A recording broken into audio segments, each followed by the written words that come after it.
wabarakatuh. Selamat datang di Kisah Sirah Channel khusus yang menceritakan tentang kisah para nabi, keluarga dan sahabat, wali Allah, sufi, ulama dan orang-orang alim pilihan Allah. Kali ini kita akan mendengarkan kisah tentang kisah tiga sufi besar yang miskin. Di antara ajaran sentral tasawuf adalah zuhud dan qanaah. Dua sikap ini fardu ain dimiliki oleh seseorang. Apabila tidak mampu memiliki dua laku mulia ini, dia wajib belajar tasawuf atau apapun yang bisa mengajarkan dua laku ini, serta laku batin lainnya seperti melawan iri, sombong, dan lain-lain. Karena dua sikap ini wajib dimiliki oleh pelaku tasawuf, maka mayoritas ahli tasawuf adalah fakir miskin yang hidup apa adanya. Yang membedakan ulama sufi dengan fakir miskin lain adalah sikap rela dengan keadaan. Hidup miskin tidak membuat mereka meminta-minta, tamak, atau serakah. Berikut adalah biografi tiga ulama sufi yang hidup dalam kesulitan duniawi. Tiga ulama berikut hidup di tiga zaman yang berbeda. Semoga bisa diambil pelajaran dan manfaatnya. Pertama, Ma'ruf Al-Qarqi. Beliau bernama lengkap Abu Mahfuz Ma'ruf bin Fairuzan. Dalam biografi Ma'ruf Al-Qarqi yang ditulis oleh Ibnu Qayyim Al-Jauzi, dikatakan bahwa beliau berasal dari Kharjadan, Irak. Oleh karena itu, beliau disebut dengan Al-Qarqi. Kedua orang tuanya beragama Nasrani. Saat kecil, dia dititipkan kepada seorang guru dan dipaksa mengatakan bahwa Tuhan ada tiga, namun dia menolak. Setelah beberapa saat berlalu, ia dan orang tuanya akhirnya masuk Islam di tangan Ali bin Musa Al-Ridha. Meskipun beliau dikenal sebagai seorang sufi yang sangat sibuk beribadah, Ibnu Qayyim mencatat beliau juga sering sekali menghadiri majelis hadis. Bahkan Ibnu Qayyim merekam ada 7 hadis yang diriwayatkan oleh Ma'ruf. Mengenai kehidupannya yang serba susah, Ibnu Qayyim pernah menukil cerita berikut. Suatu hari, Ma'ruf datang ke penjual sayur dan berkata bahwa ia ingin sebuah makanan bernama basaliyah. Penjual sayur berkata, "Basaliyah tidak dijual di toko sayuran, wahai Syekh Agung. Basaliyah adalah makanan dari daging, susu, ubi, dan bawang. Kami tidak menjualnya." Ma'ruf lalu mengeluarkan beberapa uang dan berkata, "Kalau begitu tolong buatkan, aku tunggu di masjid, karena aku sama sekali tidak tahu dan tidak pernah makan basaliyah." Padahal di masa itu makanan tersebut adalah makanan standar masyarakat. Ma'ruf juga dikenal sebagai sufi yang selalu waspada dengan kehidupan. Dia selalu takut dengan angan-angan kehidupan yang berlebih. Menukil dari Hilyatul Aulia, Ibnu Qayyim menulis bahwa suatu ketika Ma'ruf pernah buang air kecil di jamban yang ada di tepian sungai Tigris. Namun setelah hajatnya selesai, ia justru bertayamum. Salah seorang kawannya bertanya kenapa dia tidak istinja dengan air padahal sungainya sangat dekat. Beliau menjawab, "Siapa yang menjamin aku masih hidup hingga aku sampai ke sungai itu?" Yang kedua, Imam Al-Nawawi.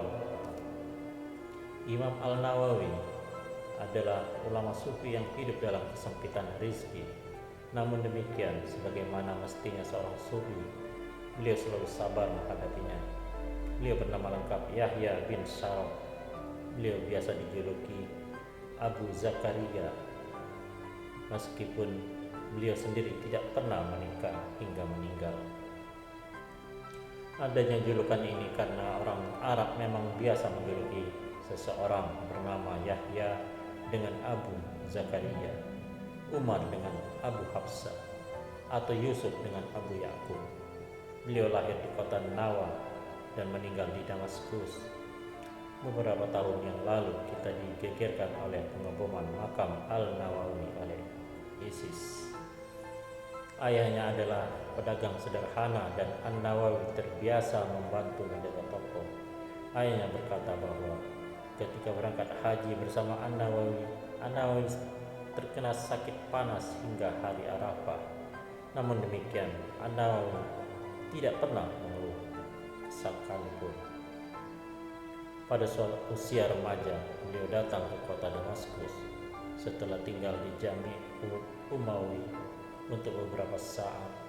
Beliau tinggal di Madrasah Rawahiyah sebagaimana diriwayatkan oleh Ibnu Attar dalam kitabnya tentang biografi An-Nawawi.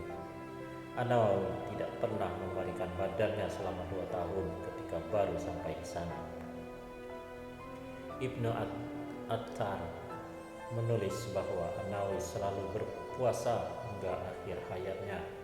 Beliau hanya sahur dengan segelas air putih, berbuka dengan 3 biji kurma, dan minum air segelas lagi saat tengah malam. Beliau hanya makan agak banyak saat ayahnya datang menjenguk beliau. Beliau pun meninggal di Madrasah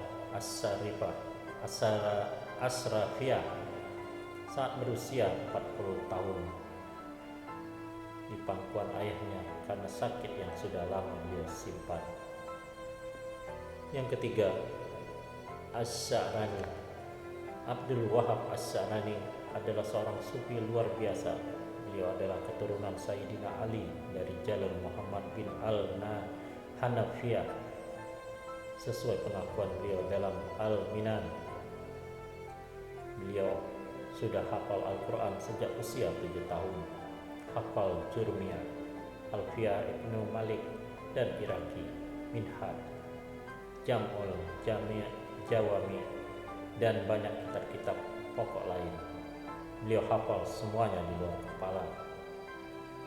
Beliau juga mutala'ah atau membaca dan mengkaji ratusan jilid kitab fikih semua mazhab, tafsir, tarikh, kamus, tasawuf, syarah hadis, dan lain-lain.